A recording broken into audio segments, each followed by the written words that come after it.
Alkisah. Di sebuah desa di daerah Jawa Tengah, hiduplah seorang perempuan paruh baya. Dia ingin memiliki seorang anak. Namun sayangnya, suaminya telah meninggal dunia. Ia sangat berharap suatu keajaiban datang padanya. Untuk meraih harapan tersebut, siang malam ia selalu berdoa kepada Tuhan Yang Maha Kuasa agar diberikan seorang anak. Pada suatu malam, harapan itu datang melalui mimpinya. Dalam mimpinya tersebut, ia didatangi oleh sesosok makhluk raksasa yang menyuruhnya untuk pergi ke dalam hutan, tempat biasanya ia mencari kayu bakar, untuk mengambil sebuah bungkusan di bawah sebuah pohon besar.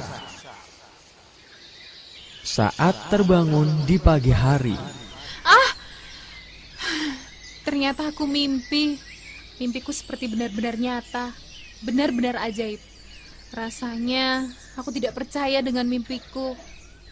Apakah mimpiku itu akan benar-benar terjadi pada diriku? Aku tidak boleh ragu. Aku harus cari tahu makna mimpiku itu. Aku harus pergi ke hutan sekarang juga. Semoga mimpiku semalam membawa kebaikan pada diriku.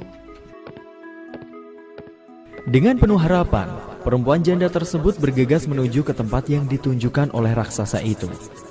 Setibanya di hutan, Di mana ya bungkusan seperti yang ditunjukkan raksasa itu?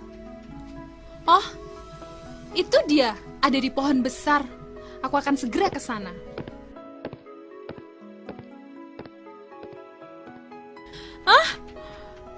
Ini ada bungkusan seperti yang ditunjukkan raksasa dalam mimpiku itu. Coba ku buka isinya. Cuma sebutir biji timun.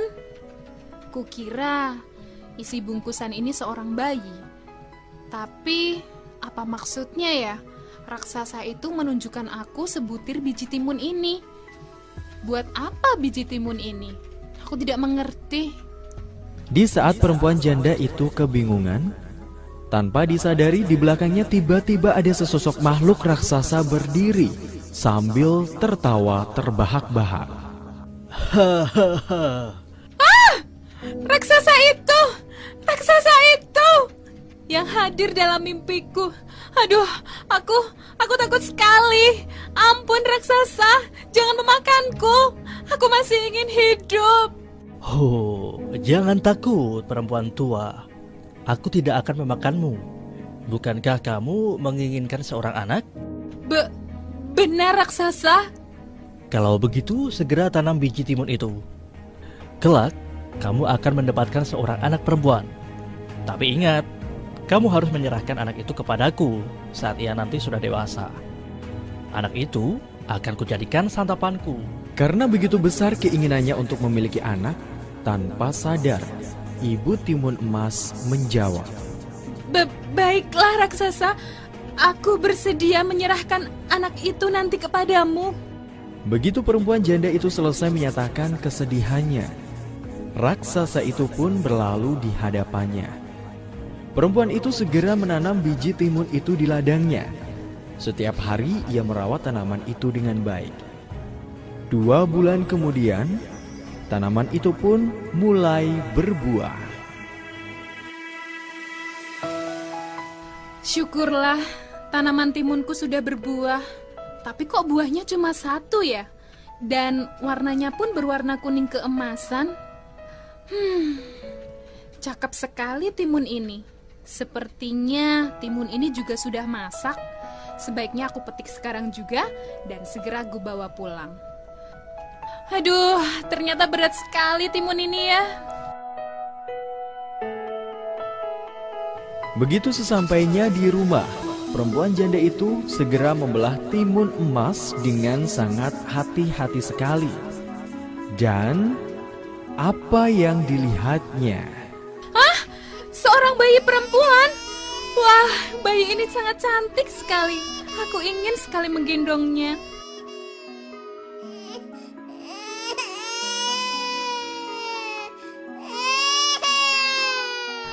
Bayi ini menangis. Aku bahagia sekali mendengar suara tangisan bayi ini. Sudah lama aku merindukan suara tangisan bayi dalam dekapanku.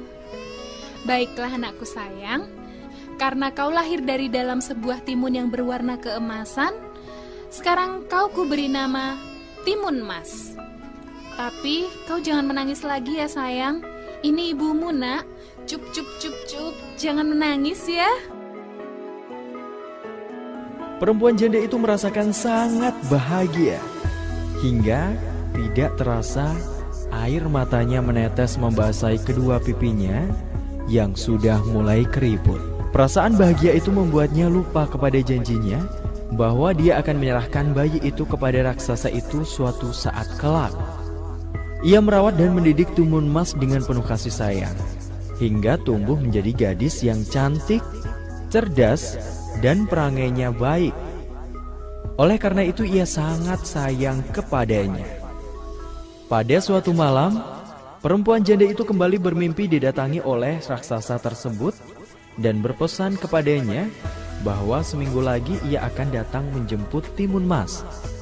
Ia selalu duduk termenung seorang diri.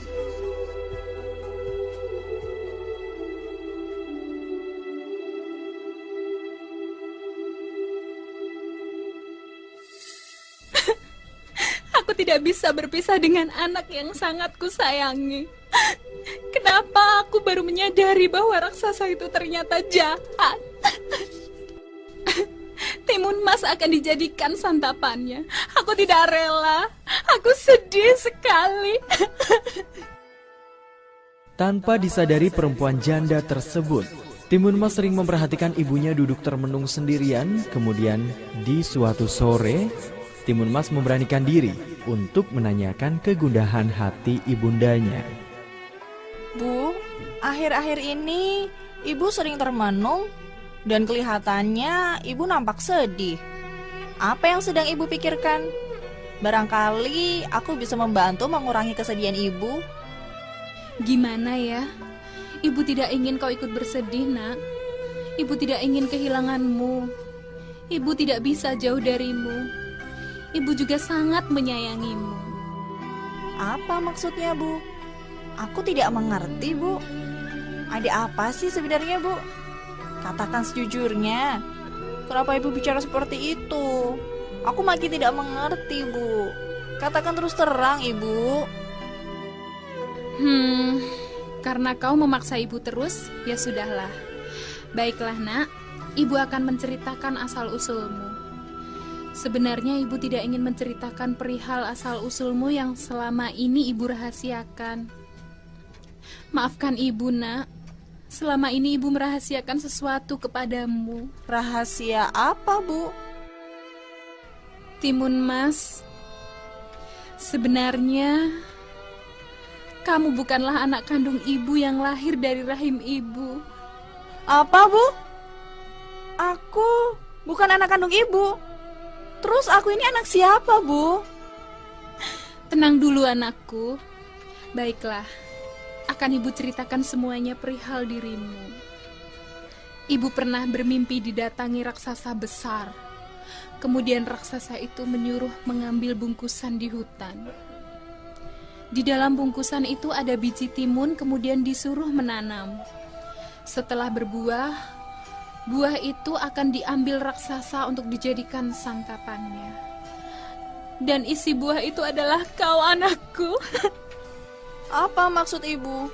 Jadi aku ini lahir berasal dari dalam sebuah timun mas, lalu akan dijadikan santapan raksasa. Begitu, Bu? Aku tidak percaya, Ibu. Cerita ibu benar, anakku. Timun tidak mau ikut bersama raksasa itu, Bu. Timun takut sekali. Timun sangat sayang kepada ibu yang telah mendidik dan juga membesarkan Timun selama ini. Iya, anakku. Ibu juga sangat sayang padamu. Dan ibu tidak akan melepasmu begitu saja untuk santapan raksasa. Ibu akan cari cara untuk menyelamatkan dirimu dari raksasa jahat itu, nak. Makasih, Ibu. Berhari-hari ibu Timun Mas memikirkan cara untuk menyelamatkan anak kesayangannya, tetapi belum juga menemukan jalan keluar. Sampai pada suatu hari yang telah dijanjikan oleh raksasa tersebut, Ibu Timun Mas juga belum menemukan jalan keluar. Hatinya pun mulai cemas. Dalam kecemasannya, tiba-tiba ia menemukan sebuah akal. Ia menyuruh Timun Mas berpura-pura sakit. Dengan begitu tentu raksasa tersebut tidak akan mau menyantapnya. Saat matahari mulai senja, raksasa itu pun mendatangi gubuk Ibu Timun Emas. Hai perempuan tua, mana anak itu? Aku akan membawanya sekarang. Maaf raksasa, anak itu sedang sakit keras. Jika kamu menyantapnya sekarang, tentu dagingnya tidak enak. Bagaimana kalau 3 hari lagi kamu datang kemari? Aku akan menyembuhkan penyakitnya terlebih dahulu. Baiklah kalau begitu. Tapi kamu harus berjanji akan menyerahkan anak itu kepadaku. Baik raksasa, akan aku tepati janjiku. Raksasa itu pun berlalu dari hadapan Ibu Timun Mas. Ibu Timun Mas kembali bingung mencari cara lain. Setelah berpikir keras, akhirnya ia menemukan cara yang menurutnya dapat menyelamatkan anaknya dari santapan raksasa tersebut. Ia akan meminta bantuan kepada seorang pertapa yang tinggal di sebuah gunung. Anakku, besok pagi-pagi sekali ibu akan pergi ke gunung untuk menemui seorang pertapa. Dia adalah teman almarhum suami ibu. Barangkali dia bisa membantu kita untuk menghentikan niat jahat raksasa itu. Iya Bu, Ibu benar. Kita harus membinasakan raksasa itu. Timun tidak mau jadi santapannya. Keesokan harinya, pagi-pagi sekali berangkatlah Ibu Timun Mas ke sebuah gunung. Sesampainya di sana, ia langsung menemui pertapa itu dan menyampaikan maksud kedatangannya. Permisi Kiai. Oh, ada apa Nini? Ada apa kau tiba-tiba datang kemari? Maaf Kiai, maksud kedatangan saya kemari ingin minta bantuan pada Kiai. Apa yang bisa aku bantu? Begini Kiai, saya punya seorang putri yang saya beri nama Timun Mas. Dan putri saya itu akan dijadikan santapan raksasa besar. Saya tidak ingin anak saya itu mati jadi santapan raksasa itu Kiai. Saya sangat sayang kepada putri saya. Saya harap Kiai bersedia membantu saya. Oh, begitu. Baiklah, aku bersedia membantumu. Tunggu sebentar ya. Iya, Kiai. Tak beberapa lama kemudian, pertapa tersebut kembali sambil membawa 4 buah bungkusan kecil. Lalu menyerahkannya kepada Ibu Timun Mas. Nah, ini. Berikanlah bungkusan ini kepada anakmu. Keempat bungkusan ini masing-masing berisi biji timun, jarum, garam, dan terasi. Jika raksasa itu mengejarnya, suruh sebarkan isi bungkusan ini. Jelas? Iya Kiai. Terima kasih Kiai. Kalau begitu, saya pamit pulang dulu. Ya, hati-hati. Setiba di gubuknya, Ibu Timun Mas segera menyerahkan keempat bungkusan itu kepada Timun Mas. Timun Mas, Ibu datang nak. Kemarilah. Ibu bawa sesuatu nak. Iya Bu. Bawa apa Bu? Nak, ini ibu bawakan beberapa bungkusan untuk melawan raksasa jahat itu. Bungkusan ini kok kecil-kecil Bu. Gimana kita menggunakannya Bu? Sedangkan raksasa itu besar sekali. Apa raksasa itu bisa mati hanya dengan bungkusan kecil ini? Shh. Ini adalah senjata yang bisa kau gunakan apabila raksasa itu datang ke sini lagi. Bungkusan ini berisi biji timun, jarum, garam, dan terasi. Bungkusan-bungkusan ini harus kamu pegang. Jika raksasa itu akan menyantapmu dan mengejarmu, segera sebarkan isi bungkusan-bungkusan ini ya nak. Jelas kan? Jelas Ibu. Tapi Timun takut Ibu. Jangan takut anakku. Kau sudah punya senjata. Dan ibu juga sudah agak tenang karena kau sudah memegang senjata. Baik Bu. 2 hari kemudian, raksasa itu pun datang untuk menagih janjinya kepada Ibu Timun Mas. Ia sudah tidak sabar lagi, ingin membawa dan menyantap daging Timun Mas. Hai perempuan tua, Kali ini kamu harus menepati janjimu. Jika tidak, kamu juga akan kujadikan santapanku. Baik raksasa, aku panggil dulu putriku. Timun Mas putriku, kemarilah nak. Ini ada yang mencarimu. Ibu Timun Mas tidak gentar menghadapi ancaman raksasa. Dengan tenang, ia memanggil Timun Mas agar keluar dari dalam gubuk. Tak beberapa lama kemudian, Timun Mas pun keluar lalu berdiri di samping ibunya. Ada apa, Ibu? Hah? Raksasa? Aku takut, Bu. Takut. Jangan takut anakku. Jika raksasa itu akan menangkapmu, segera lari dan ikuti petunjuk yang telah kusampaikan kepadamu. Baik, Bu. Gadis ini pasti sangat lezat jika aku santap. Aku makin tidak sabar untuk menyantapnya. Ayo, kemarilah nak, mendekatlah padaku. Aku tidak mau. Aku tidak sudi jadi santapanmu. Melihat Timun Mas yang benar-benar sudah dewasa, raksasa itu pun semakin tidak sabar ingin segera menyantapnya. Ketika ia hendak menangkapnya, Timun Mas segera berlari sekencang-kencangnya. Mau lari kemana kau gadis? Raksasa itu pun mengejarnya. Tak ia lagi, terjadilah kejar-kejaran antara makhluk raksasa itu dengan Timun Mas. Setelah berlari jauh, Timun Mas mulai kecapean. Sementara raksasa itu semakin mendekat. Aduh, aku capek sekali. Aduh, gimana ini? Raksasa itu makin mendekat padaku. Mau lari kemana anak manis? Oh iya, aku harus mengeluarkan bungkusan yang diberikan ibu. Setelah kecapean, Timun Mas menebar biji timun yang diberikan oleh ibunya. Sungguh ajaib. Hutan di sekelilingnya tiba-tiba berubah menjadi ladang timun. Dalam sekejap batang timun tersebut menjalar dan melilit seluruh tubuh raksasa itu. Namun, raksasa itu pun mampu melepaskan diri dan kembali mengejar Timun Mas. Mau lari kemana kau Timun Mas? Timun Mas pun segera melemparkan bungkusan yang berisi jarum. Dalam sekejap, jarum-jarum tersebut berubah menjadi rerumbunan pohon bambu yang tinggi dan runcing. Walaupun kakinya berdarah-darah karena tertusuk bambu, namun raksasa itu mampu melewatinya.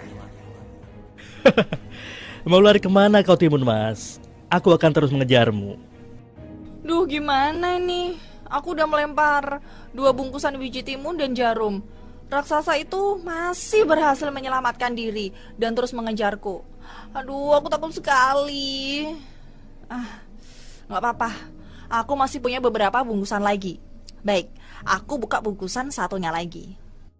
Timun Mas membuka bungkusan yang ketiga yang berisi garam, lalu menebarkannya. Seketika itu pula, hutan yang telah dilewatinya tiba-tiba berubah menjadi lautan luas yang dalam. Namun, raksasa itu pun tetap berhasil melaluinya dengan mudah. Duh, gimana ini? Bungkusan yang ketiga sudah aku tebarkan juga, tapi raksasa itu masih bisa menyelamatkan diri. Kini senjataku tinggal satu-satunya.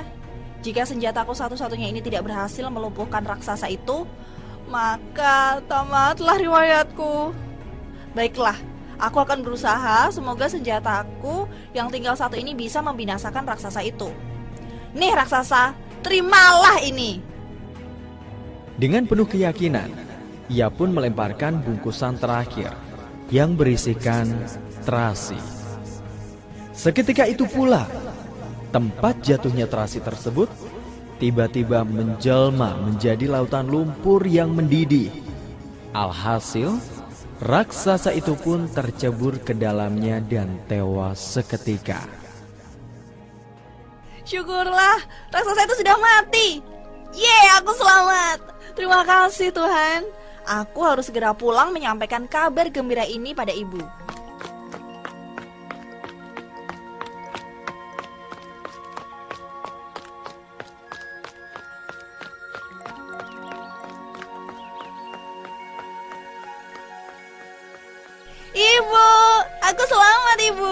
selamat dari kejaran raksasa itu. Raksasa itu kini sudah mati. Apa? Kau selamat, anakku? Syukurlah, ibu senang sekali. Ibu bahagia, nak. Akhirnya kau selamat, nak. Sejak saat itulah, Ibu Timun Mas dan Timun Mas hidup berbahagia. Demikianlah tadi dongeng Timun Mas dari daerah Jawa Tengah. Dari cerita tadi, dapat dipetik sebuah pelajaran bahwa orang yang selalu berniat jahat terhadap orang lain, seperti yang diceritakan raksasa tersebut, pada akhirnya akan celaka. Selain itu, cerita tadi juga mengandung pelajaran bahwa dengan usaha dan kerja keras, segala rintangan dan cobaan dalam hidup ini dapat diselesaikan dengan baik. Seperti yang ditunjukkan oleh Ibu Timun Mas dan Timun Emas, berkat usaha dan kerja kerasnya, karena dapat membinasakan raksasa jahat yang hendak memangsa Timun Mas.